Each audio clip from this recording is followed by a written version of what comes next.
Welcome back to the programme. There are growing fears that the Premier League footballer Emiliano Sala was on board a light aircraft which came down over the Channel Islands last night. It was flying from Nantes to Cardiff when air traffic control lost contact with it. The 28-year-old Argentinian striker completed a €20 million move from Nantes to Cardiff City only on Saturday. Well, John Fitzgerald is the chief officer of Channel Island Air Search and can join us now on Euronews Now. Thanks for talking to us. What do we know so far?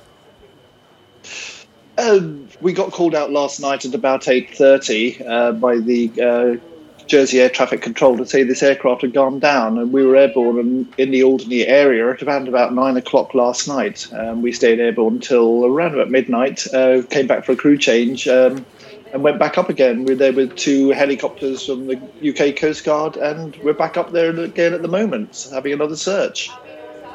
Then what's the area like around where you're searching? How would you describe the conditions?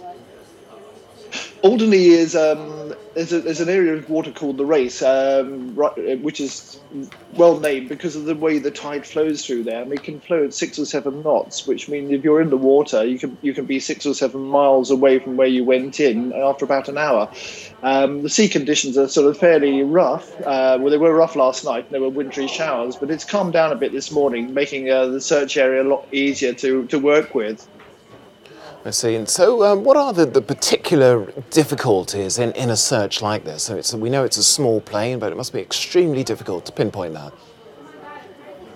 It is. It disappeared at 2,000 feet, which meant it could have actually stayed airborne for about another 5 or 6 miles before it actually sort of came down on the water. Whether it's a controlled landing, we don't know. So we don't know whether we're looking for life rafts, we're looking for people in the water with life jackets, or whether we're looking for wreckage. Only time will tell. OK, John Fitzgerald from the Channel Island Air and Search Operation. Thanks for joining us on Euronews Now.